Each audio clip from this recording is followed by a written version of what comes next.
Bonjour. Welcome, bienvenue.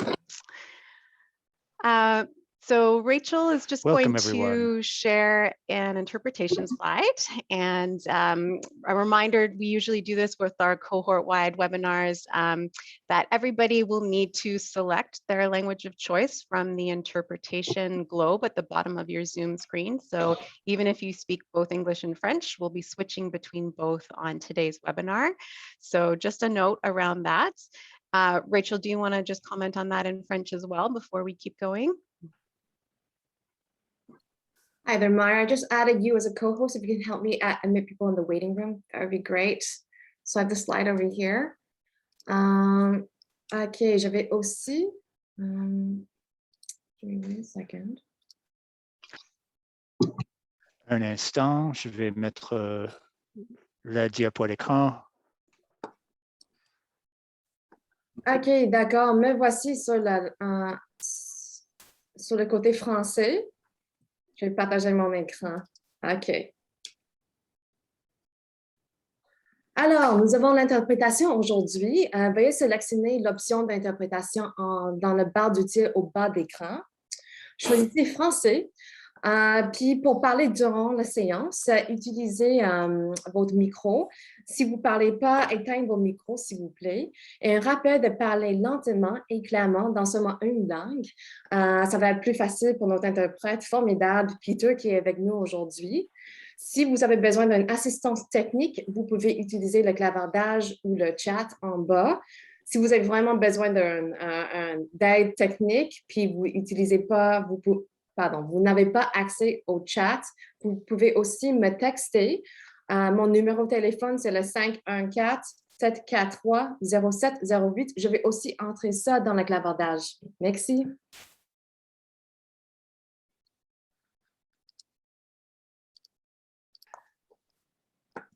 Perfect. Thanks so much, Rachel. All right, and welcome everyone. It's good to see you. Here we are nearing the end of February and about 8 months into the Anchor cohort, 2 years into the pandemic, many more years than that, into the climate crisis and ongoing health and social inequities, as we all know, across our country. And it seems like every time we hold a webinar like this, there have been new developments in the world that can leave us feeling heavy. And maybe like me, you've been watching things escalate with Russia's recent aggression in the Ukraine over the past few weeks, with a sense of worry and concern about what's to come. Maybe like me, you were up late into the night last night following that story to see what was unfolding in real time.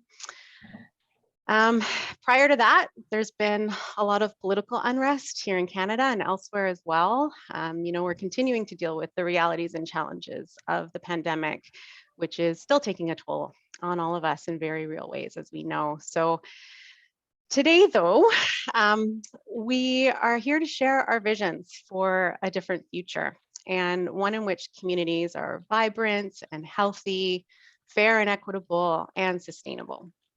And this is a place where we can join together in our shared aspirations for better healthcare, better health, all through food, and hopefully where we can see ourselves in intentionally designed communities that reflect the care and love that we have for one another in our everyday interactions. So I'm excited to be having this conversation today within this context. Et je suis ravi d'être ici avec vous parce que je crois que j'en ai vraiment besoin, mais aussi parce que l'époque est difficile pour tout le monde et j'espère que l'exercice que nous ferons aujourd'hui vous donnera une nouvelle énergie et vous aidera à voir un peu le chemin qu'il faudra suivre à l'avenir.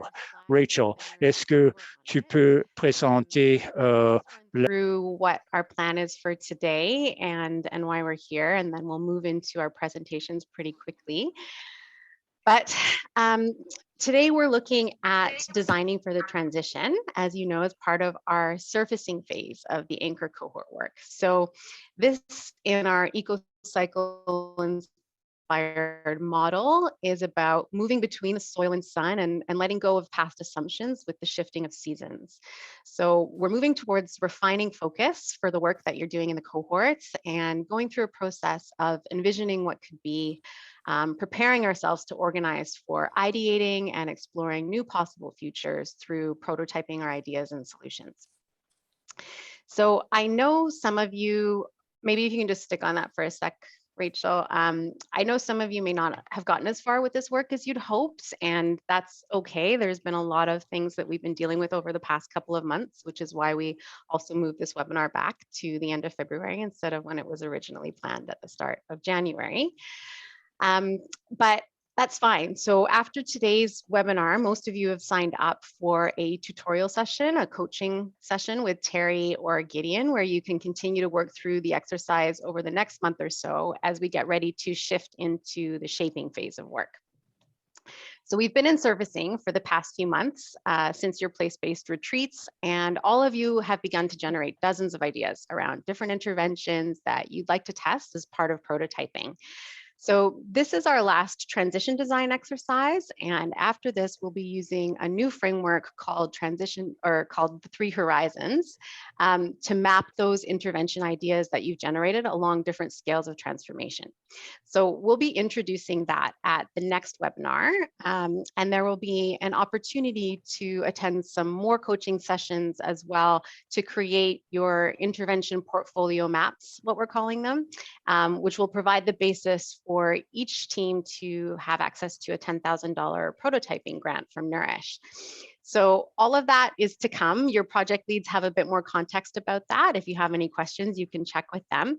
So our next webinar will be a month from now on March 31st, and we'll send you out a calendar invitation for that with the recording from today's session as well after today. But just to let you know, we're talking about designing for the transition today, and then there will be some more time to continue finishing that exercise, to have some questions and coaching time with Terry and Gideon afterwards, as well as during today's webinar session. So we're really looking forward to hearing where you've gotten to, and also it's fine if you haven't kind of completed all steps of the exercise yet. So for the next slide, just for the agenda for today. So our plan is to hear from each of you about your experience with this exercise and your visions for brighter futures ahead. So each team will have about 5 minutes to share, followed by a brief comment and observation from Terry and Gideon, and then we'll kind of wrap at the end of the webinar with some themes and insights that came up across all of your presentations. So I just want to say welcome back to Terry and Gideon as well. So they're here with us. You saw them last in October, joining from Pittsburgh again. And we're really glad to have you. Thanks for joining us today, and looking forward to hearing your thoughts about the work that the cohort's been doing as they make their way through this next phase of the transition design framework that we've provided to them and that they've been exploring. So the order for our presentations today will be starting with Vancouver and then moving to Montreal, London, Labrador, Northern Ontario, Toronto, and Saskatchewan. I think we have a slide with that order as well, Rachel. Yeah, perfect. And I'll set a chime again, like I did with our last webinar on wicked problems in the fall. So when you hear that, please do look to wrap up your presentation so we can make sure that there's enough time for all 7 teams today. Couple of tips before we get started. So just a reminder for helping Peter, our interpreter, to hear you clearly. So please wear a headset if you can. I think we have a slide with these tips as well, Rachel. It's just one more there. Perfect, thanks. And speak slowly and clearly if you can. Stick to one language. Listen for the chime. And if you have some slides that you want to share or you want to show your Miro board as we go along, we can definitely make that possible. You should have the ability to share your screen. So without further ado, I think we'll dive in and get started. Team Vancouver, are you ready to kick us off? Yeah, happy to. I'm just going to get my headset on 1 second. Welcome.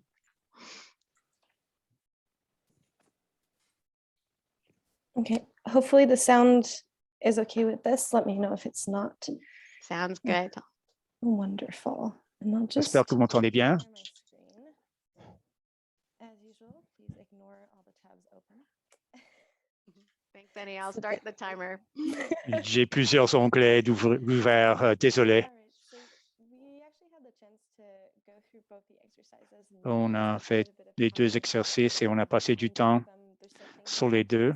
Il y a encore des choses que l'on... The context of our discussion, and I'll just start with our overall vision statement for 2075. So what we've envisioned for the future is a fossil fuel-free, post-capitalist, decolonized, wellness-based circular economy with minimal inequalities, strong environmental protection, and universal efforts to reverse climate and ecological breakdown. So quite a shift away from where we're at, but we have it's important to look at blue skies. And from a food-specific perspective, what we envision is the human right to food being actually actualized, recognized into law and enshrined into law, for everyone to have access to affordable, adequate, and available food, for over and under nutrition to be eliminated, planetary health diets to be widespread, and traditional diets to be recognized and respected. And the global industrial agricultural complex has been decentralized for optimal production and zero waste.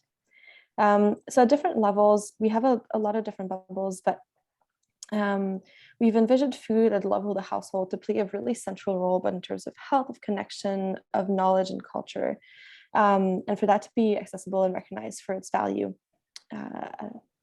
And at a neighborhood level, we have envisioned neighborhoods to become a source of community really around food, to become a source of access to food, and also resources, through materials, through knowledge, and a source of equity where equity-seeking groups can play a really central role in steering directions.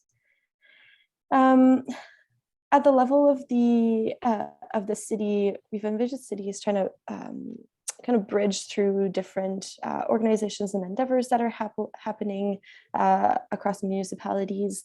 We try to break through the silos and really integrate food systems, health of the population and the environment, and really actively promote equities for all the different populations that it sees. At the level of the region, this was probably the most eclectic, because we struggle a little bit with what we considered as a region.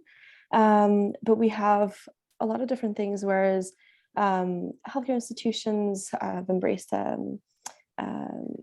anchor institution mandate, where workers are treated more fairly, where once again equity groups are really involved. Equity groups are really involved in planning of a lot of the endeavors, where we have increased guidance from First Nations for effective climate solutions, where health systems have been decolonized and decarbonized, and where poverty has been eliminated. And there's really a lot more that I won't touch on here. And at a global scale, most importantly, the overarching theme is that human and planetary health have been recognized globally as interlinked, and all actions are taken accordingly. So whether that involves moving beyond fossil fuels, eliminating over and under nutrition, decolonizing relationships, really there's a lot of ways that this could take place, but overall the world is moving in that direction. And I will take you quickly through our designing for transitions. I will not read through all of these, but generally speaking, things that we haven't had a chance to discuss are milestones as much. So this is me ad-libbing a little bit, but overall, things that we've recognized as not working are a prevalent and incomplete assessment of the values and costs of the systems, or its values for individuals, of the way that it's valued and the costs. We've recognized fossil fuel industries as being an important driver of narrative and fostering a reliance on plastic and single-use items. Colonial structures being persistent and promoting ongoing racism and oppression. And really an ongoing paradigm of unchecked perpetual growth, free market, and capitalism that promote a need for ongoing production, short-term solutions, both for businesses and for government. And it doesn't necessarily mean that we absolutely have to throw capitalism out the window, but the way that it is working now cannot be continued unchecked. How much time do I have, Robin? that was 5 minutes there. Oh, perfect. Annie. Well, I will leave this here. Well, just in the next few years, what we've seen is a radical change in perception, where being green is no longer a choice, but it's really the norm. And a lot of these shifts have happened, and I will leave it there. Thanks so much, Annie. Wow, look at all that incredible work. I look forward to taking a closer look at some of the post-its that your team added there. So we've got kind of like 1 to 2 minutes after, like rapid fire after each presentation for Terry and Gideon to share any observations or comments, and then we'll move through the other presentations, but you'll have more time to go deeper with them in your tutorial time.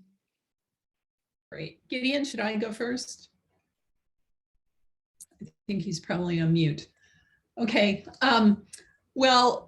First of all, let me just say I'm knocked out. You guys did such an excellent job with this. I mean, as well, I think, as our PhD students who get to spend months and months with it, you couldn't ask for more.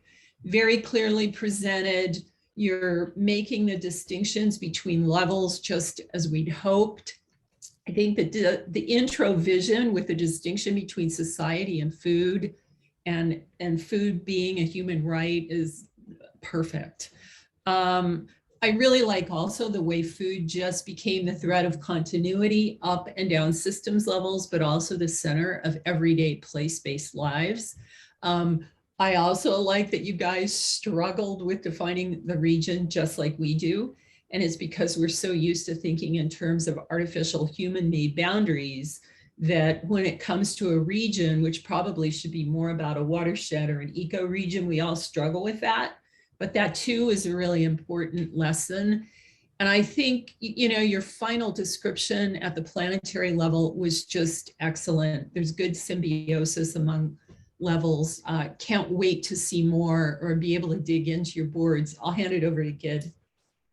Yeah, I agree with everything Terry said. The only thing I would suggest in that is to think about how the individual. Par contre, de réfléchir aux différents liens à établir entre les différents éléments de votre schéma à différents niveaux, aux différentes échelles. What people are doing in their households or their neighborhoods or something like that. So you create like an integrated ecosystemic vision. I was also, I mean, we didn't really get enough time to look at it, but I was particularly intrigued by your design for transitions map, which looked as though it had a hell of a lot more detail and than I've almost ever seen before on one of those maps. So that's good. But yeah, I need to take a few minutes to read that. Well, thank you very much. Yeah, we'd love to spend some time with that board. Yeah, thank you so much. This has been a really engaging exercise, and we have a wonderful team who has contributed. So this is very much a team effort. I'm only the representative, but no, I'm like incredibly thankful for these discussions. It's definitely brought out like our vision together a lot more, and it's made us consider a lot of different perspectives. So it's been a really cool exercise to work through, and I think there's a lot of things that we still need to or want to work on at this point. It's nice to hear. Thank you. Thank you, Annie. And I'll move us along. So we're running a bit behind already. Not surprising, I suppose. There's so much to talk about, but thanks for sharing there. Over to Team Montreal next. So a reminder, if you can't hear anything, you'll need to select the language that you're listening in at the globe at the bottom of the Zoom screen.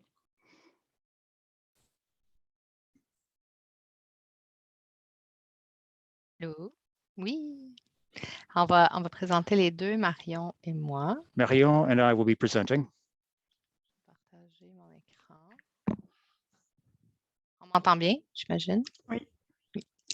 Donc, juste un petit résumé sur notre notre problème complexe là, qui est le manque de prévention par l'alimentation dans la santé de la population de notre CIUS. Là, on travaille notre CIUS, la couverture à Montréal, et on veut créer des partenariats entre le réseau de la santé, les organismes communautaires, les villes et les gouvernements. Et l'exercice, dans le fond, nous, on l'a fait avec des usagers. On a vraiment été on a invité les usagers d'un organisme communautaire pour faire cet exercice-là avec nous. Donc, c'est peut-être un peu moins scientifique, détaillé, mais c'était très agréable pour eux d'exprimer comment ils voyaient justement ces partenariats pour améliorer la situation. On va vous donner le nom de la vision à la fin. Donc, c'est sûr, je vais vous nommer juste des petits mots rapidement qui font le résumé là, au niveau des ménages, donc l'accès à la nourriture saine, disponible selon les saisons. On a le temps de cuisiner, on partage la nourriture, on a accès à des espaces pour cuisiner, pour jardiner. On partage aussi les arbres fruitiers qu'il y a entre les ménages. Au niveau du quartier, donc il y a des serres, des mini-marchés partout. La nourriture, ce n'est plus une question d'argent. On a des ententes avec le communautaire pour partager, par exemple, les frigos et tout ça. On a des maisons accessibles avec des repas gratuits si jamais les gens ne peuvent pas manger dans chaque quartier. On partage les cuisines. Les espaces appartiennent à la communauté. Puis, on a des liens là, avec les députés municipaux. Puis, évidemment, il y a du financement disponible pour mettre de l'avant les initiatives. Au niveau des villes, on a des politiques favorables à tout cela. On a de la nourriture qui pousse partout en ville. On a des centres alimentaires et non des épiceries pour faire de l'argent. On a des normes de développement durable. On a aussi du financement, puis on a une alimentation aussi autochtone là, qui est valorisée. Au niveau de la région, on a des lois pour régir les systèmes. Au niveau de l'éducation, on parle toujours de la nourriture dès l'enfance pour comprendre l'ensemble des impacts. Always trying to ensure that children understand the importance of cooking. We have an exchange system between households and producers. La santé publique qui est vraiment mis de l'avant là, pour la prévention. Au niveau de la planète, pas d'ultra transformé ou de fast-food, là, c'est très difficile d'accès. Il n'y a pas de brevet sur les vivants, donc pas de réserve pas d'OGM. On a de l'autonomie, de la souveraineté alimentaire, la nourriture gratuite, souveraineté des territoires, encore une fois, du financement pour des initiatives de partage et pas de gaspillage alimentaire. Je vais laisser Marion finir. Merci. Donc, les éléments principaux qui sont ressortis de cet atelier, donc c'est que l'alimentation est un droit et non une marchandise ni un bien financier. Donc, comme on a pu aussi le voir tantôt dans l'autre présentation d'Annie, la ville est nourricière et il existe un partage intrinsèque de nourriture dans les communautés. Les infrastructures publiques sont partagées et accessibles. Donc, quand on parle notamment à l'accès aux cuisines, ce qui n'est pas forcément le cas actuellement. Et la médecine a une approche préventive, notamment via l'alimentation. Et au niveau du nom de la vision, donc c'est ça, les termes qui sont ressortis, c'était alimentaire solidaire. Donc, que l'alimentation qui vient de la terre, eh ben, que ce soit dans le partage, puis qu'elle soit accessible pour tout le monde. Une planète en santé. Il y avait une nourricière solidaire et égalitaire. Et on est resté donc plus sur le mot communautaire, donc avec le jeu de mots avec la terre, puis nourricière. Donc, je ne sais pas si ces mots vont pouvoir être un jeu de mots qui transposables en anglais, mais c'est ça. Ça ne fonctionne pas. Mais... C'est la réalité. Merci pour votre attention. Thank you, Annie and Marion.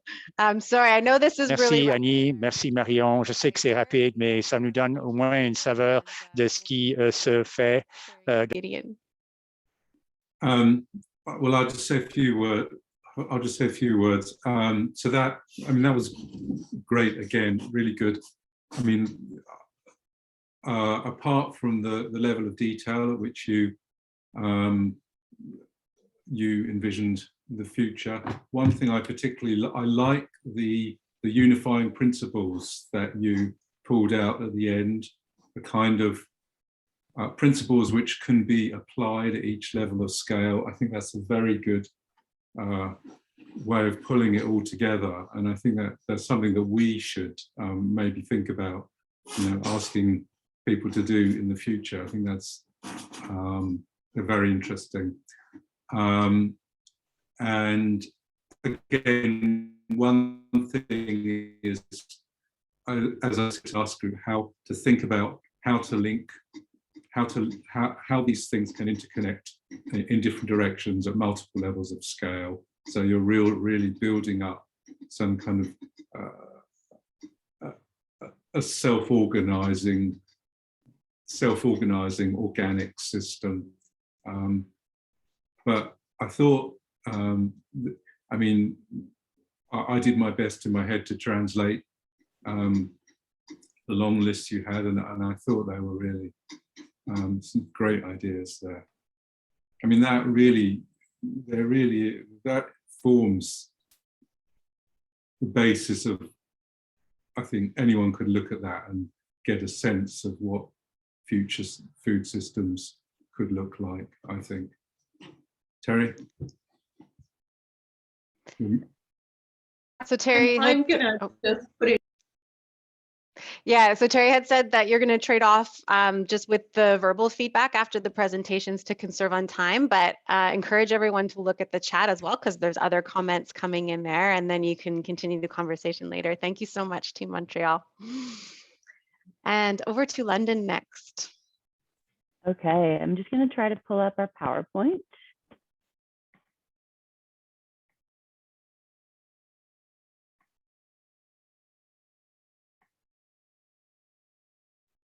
Hopefully that's sharing now.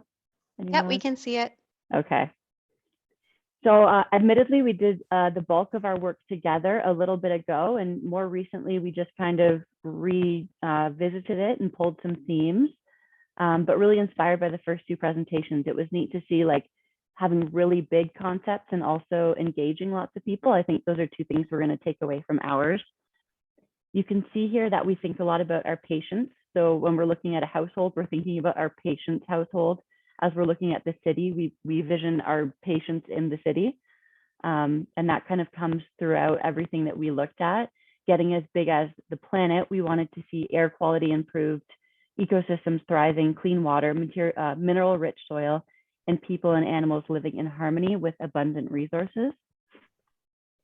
So we pulled that together to say that our organization would do all these different things and make decisions in a way that's good for our planet and for people. And that would happen with low food waste, strong community connections, food security, growing close to home, being environmentally sustainable. And we wanted what we do to inspire others and for it to ripple out into the region. And this was really neat to see the things that already exist that we can just draw on and do better. So, yeah, and we made a path forward. This was also really interesting because we keep thinking about. Puiser là-dedans afin de faire mieux. Quand Nourrir aura terminé, on veut donc avoir déjà. Look at how far out things can improve. So our aha moments were some of what we want to do is already here and we're just going to expand on it. That's encouraging that we don't have to reinvent the wheel. Our dreams are bigger than just patients and residents. Our whole community, even us as staff, can benefit from what we want to do. We're going to have to do a lot of education and also just the aha of thinking beyond 2 years and how big all of this could be. So hopefully that was within the 5. Oh yeah, you cut out 2 minutes there, Amy. That was terrible. Thank you. And thanks for still speaking slowly and clearly enough, hopefully for our interpreter, Peter, to be able to translate. So that is key for him to be able to keep up. So thanks for that. Terry.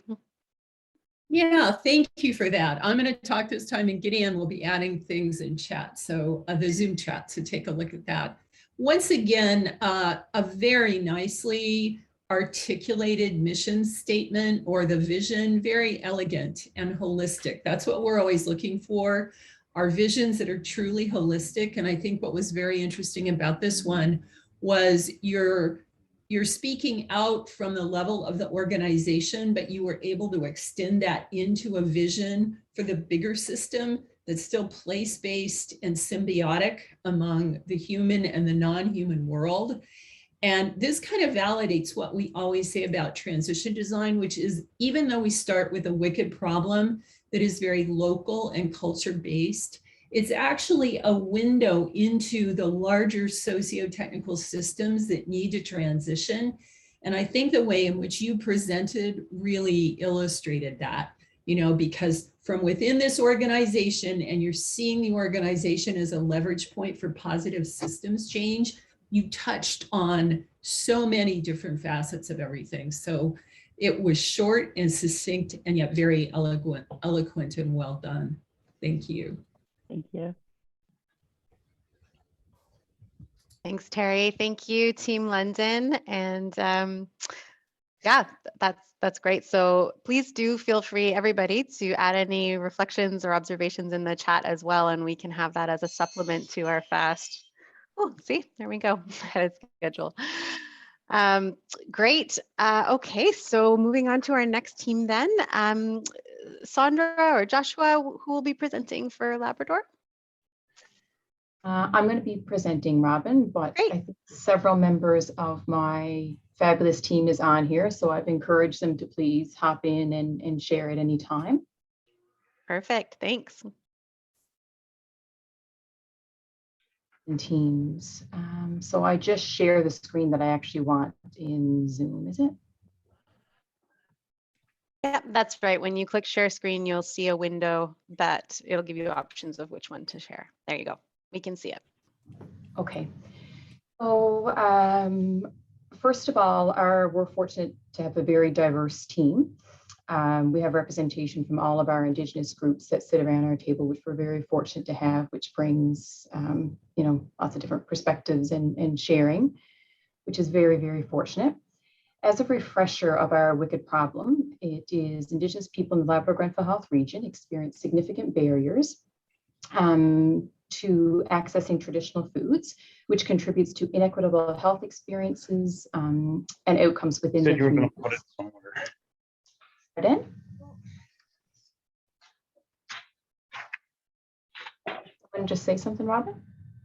It wasn't me. It might have been Peter. Hopefully he can hear you okay, but just, yeah, if you can kind of just as clearly and slowly as possible, maybe, Sandra, I'm not sure if that's what Peter was saying there to be able to hear you for translation. Yeah. Sorry, Sandra, this is Rachel here. I think there's just some people who had their mics unmuted by accident, so you should be good to go. Okay, perfect. Oh, thanks, Sorry Rachel. about that. Okay, and the scope of this problem cuts across climate, health equity, and community well-being. So at first, I just want to say that we admit it was a bit of a challenge to think outside the box and 75 years into the future, but we gradually shifted our view to kind of have that discussion around our wish list per se, and the idea started to flow. In many of our Labrador teams, our line of work, we're under that timeline of we need to fix things now, you know, as quick as we can, solutions of yesterday. So to really work through this process is different for a lot of members of our team, but certainly welcomed. So moving into our piece here, developing our future vision for 75 years from now, we'll focus on the household portion first. So no one is hungry and everyone has access to any source of traditional foods they desire. The traditional knowledge and skills to hunt, gather, preserve, store, and prepare foods are alive and strong, and time to do so is readily available. Homes are built to include the amenities needed to do so. For example, fridge, cellars, freezers, dedicated space for preparing these traditional foods. The majority of households farm and grow their own produce and share with those that do not, which also includes any public health centers when needed. We also wanted to note, so before I move on to this section of our board, of the framework. So we had quite a bit of discussion around this, and the framework doesn't, and I think it was Annie that might have referenced this as well, it doesn't exactly fit our area. We're a region built of many very small communities and towns. So in doing this exercise to differentiate between the neighborhood and the city and the region was definitely challenging at times, because we feel that many of the points that are included in each of these three really could have been placed in any of the areas, because we are, our community is basically a neighborhood in itself, which then falls into that region piece, right? So as we move forward, our visions are the knowledge to hunt, trap, gather, repair tools, prepare, store, and preserve food is readily available to community members, ensuring the highest quality of foods. And because no seasonal foods are, and because seasonal foods would be available all year round. Communities have all ages in them. Young people stay or go away for education and then return back home to their hometown community. And older members can therefore age in place, being supported by family and community members. If someone gets sick, either the healthcare system provides traditional foods to them in the hospital or the home, which also can be supported by community members, indeed, for sure, if needed. And due to our thriving economy, there's no barriers for these huntings and gatherings. Tools and gas, ammunition, all those resources are readily available. Relationships between the local hunters and gatherers and institutions. So if certain foods are more plentiful in certain areas, foods are shared, traded, transportation is no longer a challenge. Therefore, access is no longer a challenge. Employers recognize the importance of traditional foods to overall health and the quality of well-being, and support their staff to take time to hunt and gather those foods. There's no longer a need for policies, because all peoples respect and understand the importance of culture, food, and the land. We honor the knowledge that people already have, and important decisions are made within the region by the people who will actually be impacted by them.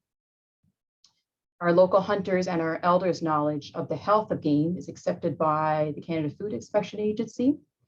Government policies and spending recognize the impacts on colonialism and intergenerational trauma. The balance of local and traditional knowledge and science. No one goes hungry. Have access at all times to desired foods of choice, and calls are in line with seasonal food supply, therefore creating significant improvements in chronic disease and wellness. So Sandra, I don't just mention the time to kind of wrap up, and then. Oh, sorry, I didn't get a ding. Yeah. Oh, sorry, you couldn't hear that? Oh, apologies. no, yeah, so that's okay, up at 5 minutes. So no, you can just say a couple closing things and then maybe continue the conversation. I think your session with Gideon's this afternoon. Yeah. Yeah, no, for sure. And you can see there about the plan, and I will just go down. And again, as Gideon has mentioned, we were actually very proud of ourselves that we managed to have these conversations over the past little while to get all this put down, considering, as you're well aware of the challenges previous to that. So we haven't done our connections either, Gideon. So look forward to certainly having that discussion this afternoon with you. But just briefly, this is and Robin, just let me know whenever you want to cut me off. There's no worries at all. I think, yeah, just to make sure we have time for the other teams. Sounds good. Absolutely. But thanks for sharing, Sandra. That's great.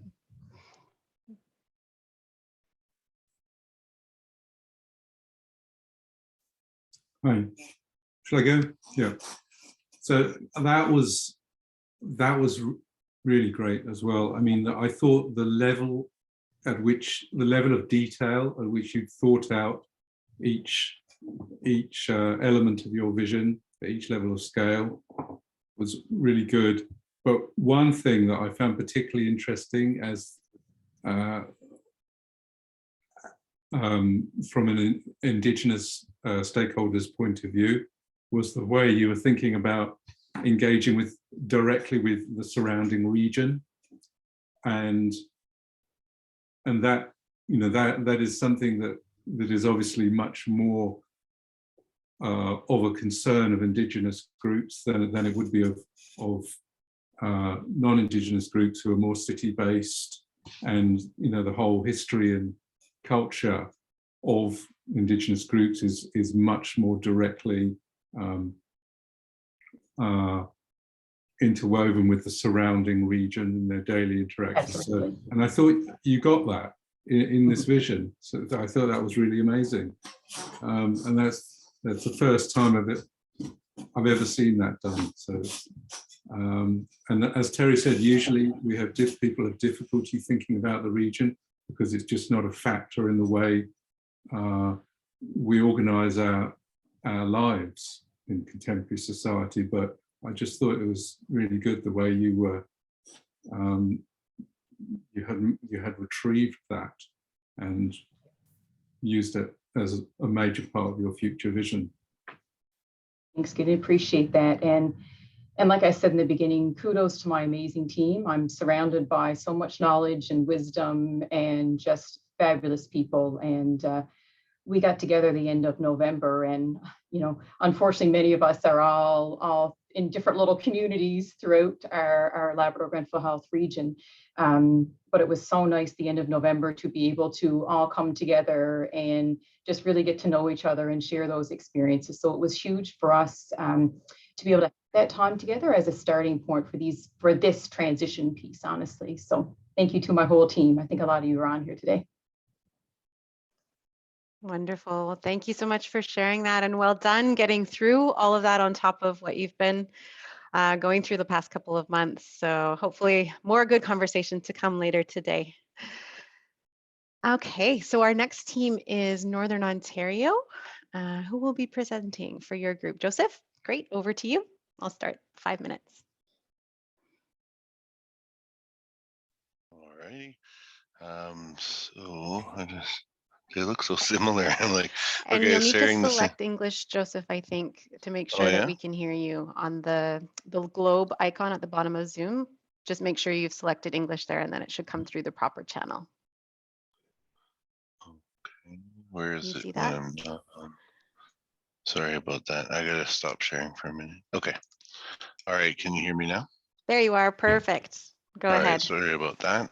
No problem. And I'll reshare.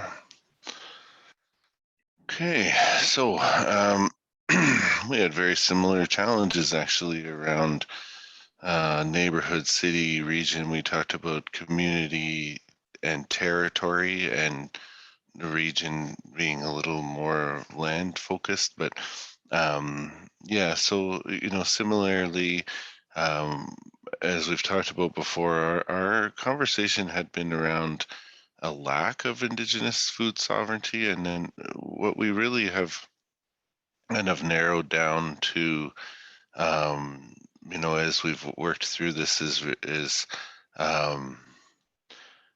there's that existence, but it's sort of an over prevalence of the other system. So still workshopping, the way that we articulate that, but just want to share with you as we move through this. So yeah, the household pieces, as we've talked about before, have been a huge focus for us, just philosophically, as far as the center of the expression of food sovereignty. And then, as I said, we did, rather than say neighborhood, city, like that really doesn't fit the context of the region nor the community. So did kind of reframe that to say neighborhood representing the community broadly. And when we talk that way, we're talking about an ecological, social ecological community. So not just, people, but non-human community members as well, and how we look to alleviate things like lateral violence, as well as, fostering that sort of collectivity. The other is what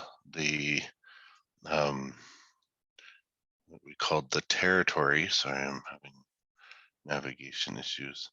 And the vision there really is around, that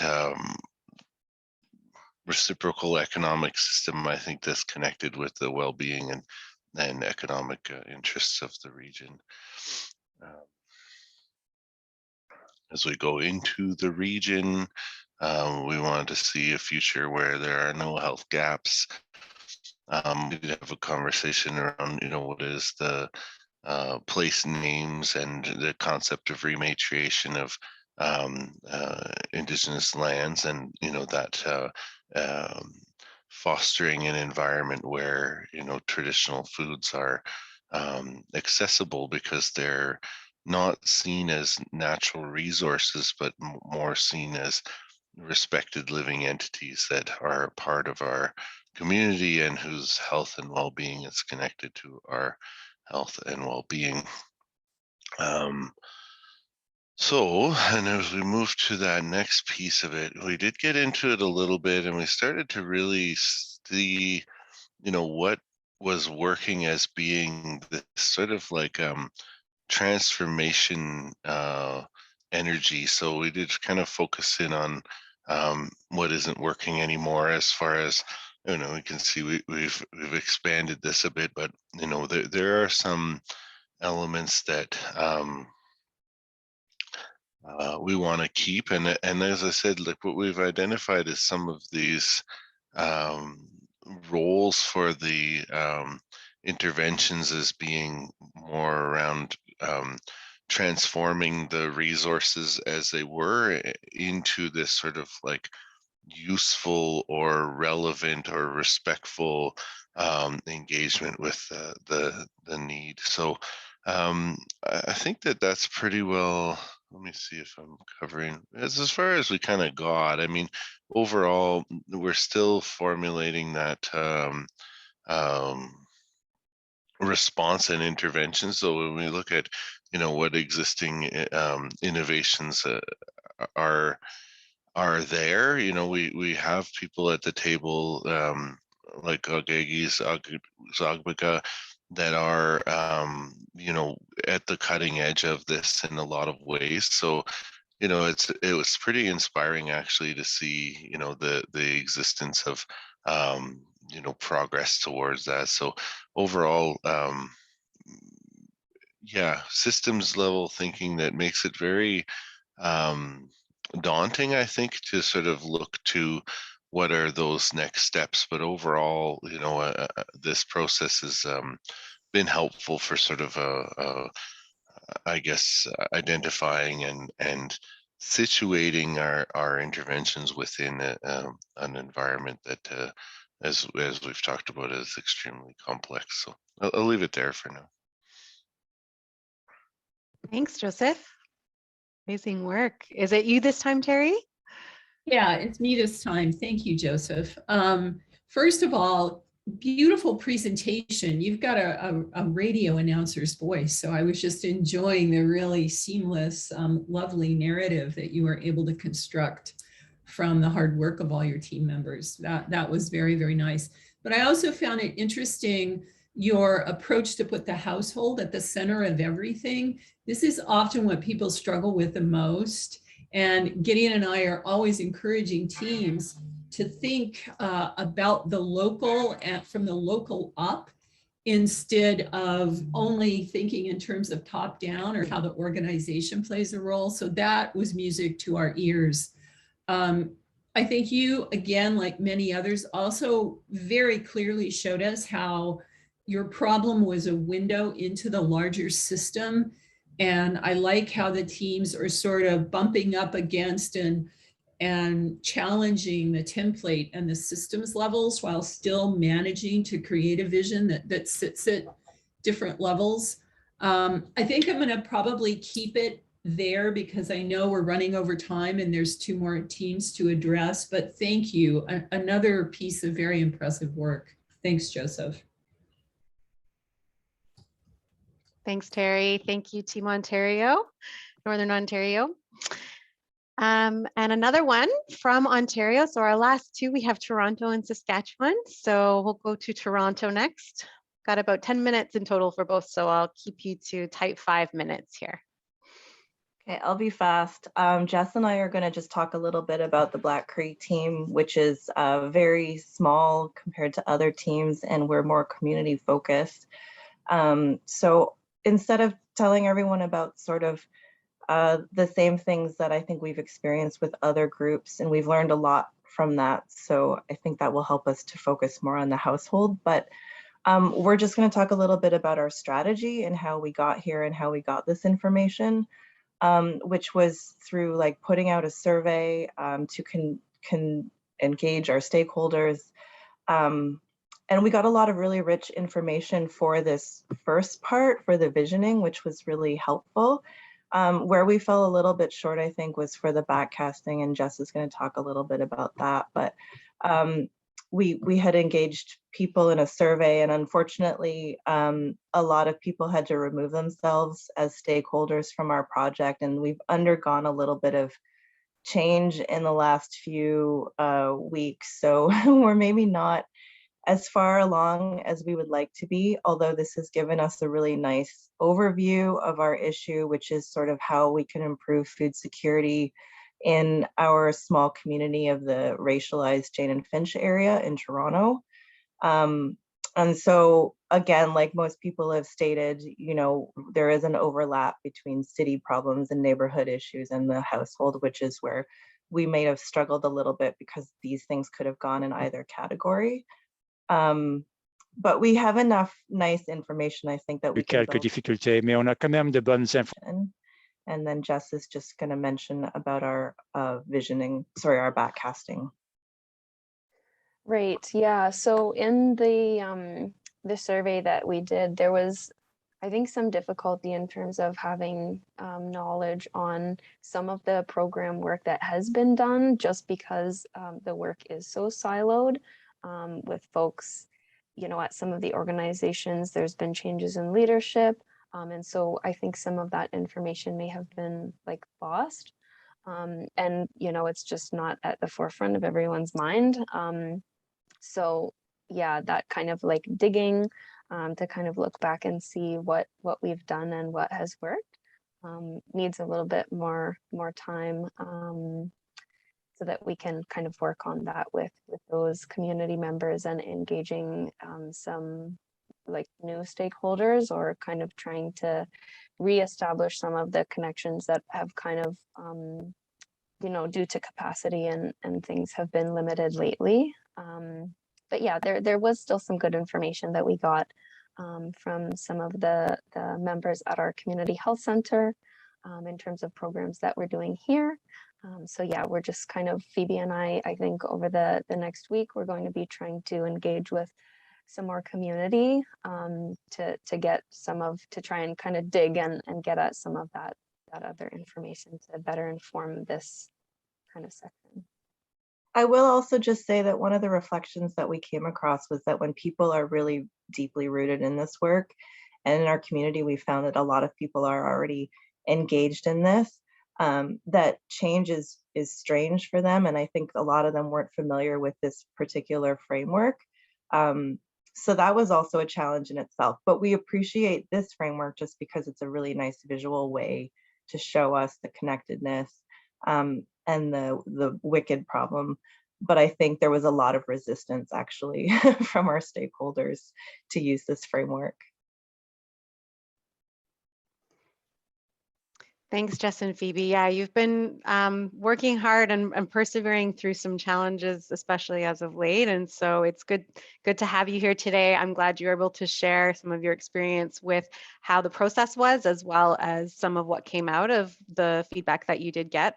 And yeah, I think there's more to come for you to kind of think about the engagement with your community and what that's going to look like for you going forward. But I'll pass it to you, Gideon, to share any comments or feedback, and then I think you've got time later too. Yeah, I mean, that was good, and the thing that was particularly good was your use of the survey to build the map, and that's, you know, that's something that we've been grappling with. We've never managed to develop. So I'd be interested to be very interesting to see that survey in more detail, because that's definitely, if you're really going to take these things to scale, that's definitely an approach which needs to be developed.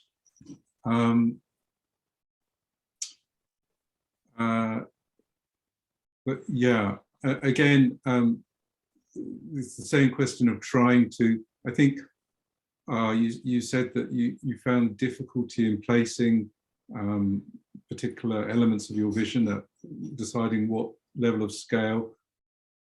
I wouldn't get too hung up on that, particularly as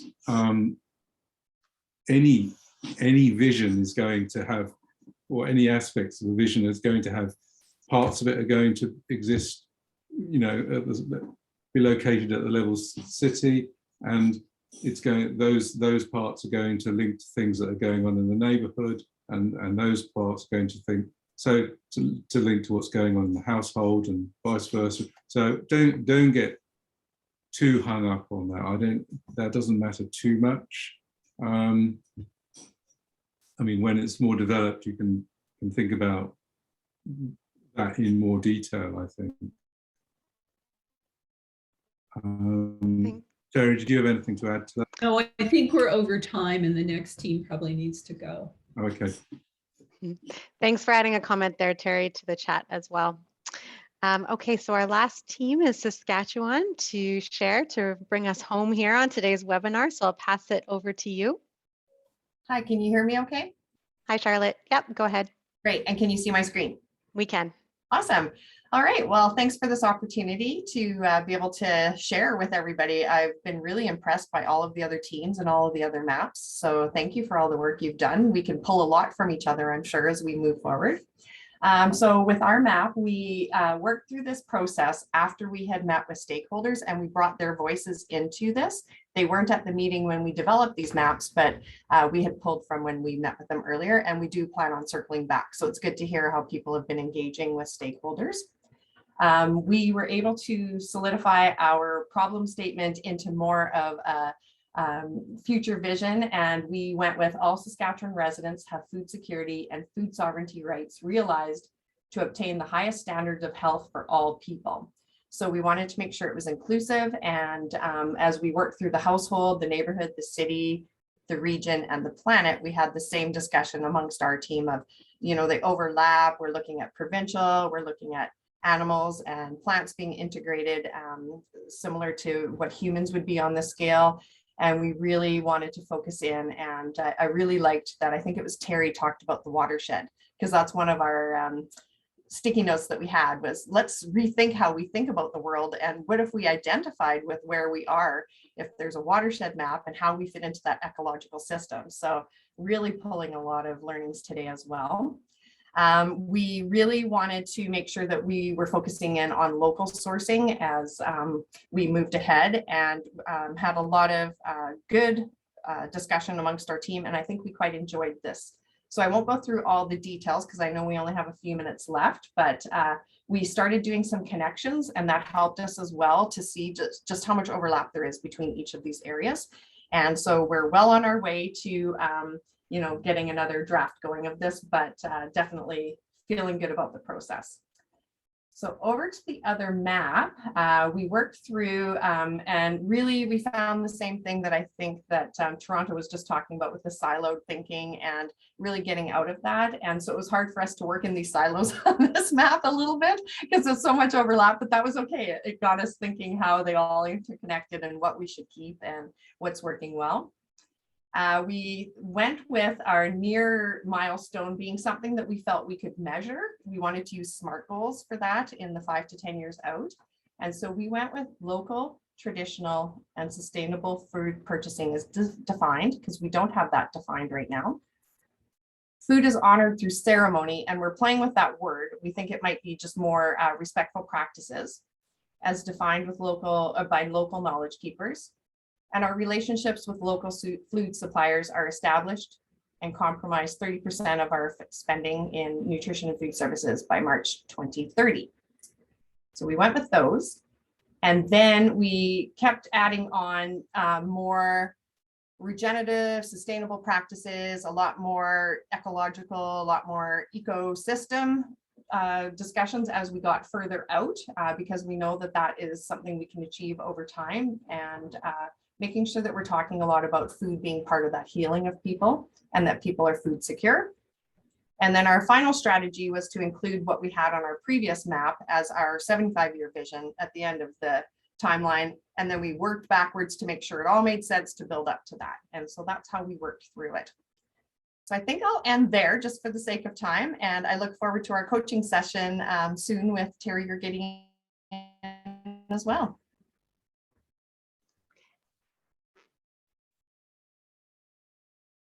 Go ahead. Thanks, Charlotte. And maybe I'll just pass it to you, Terry, for the last word on our webinar and kind of any comments about Saskatchewan or what you heard overall today. And a big thank you to all of the teams for such amazing work today. It's been really inspiring, actually, a real boost for me personally, hearing your visions and everything today. So thank you so much for this. I'm actually going to have to leave the call. I have another meeting starting right now, but Gideon is going to wrap it up if that's okay. And then I look forward to seeing you all in the tutorials this afternoon. Yeah. Thanks, Terry. Okay. Yeah, that was great. So one thing that was particularly good were the milestones. I thought usually people have that's a great struggle for people to develop those mini scenarios along the route, and I thought those looked really vivid and well done.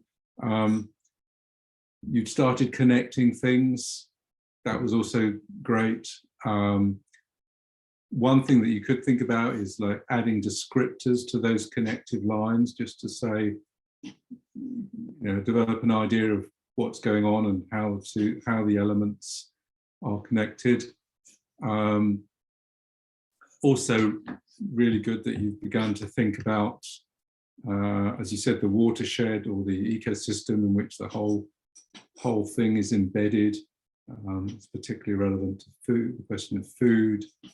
And there's a really, just in general, there's a really high level of detail and granularity, I think, in each of the individual visions.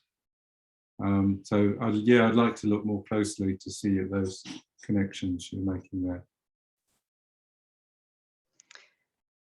Wonderful. Well, we're 2 minutes over time. Thanks for your patience. We'll wrap it up right now, everyone. But so appreciate the work that you've done and the sharing that you brought forward in today's webinar.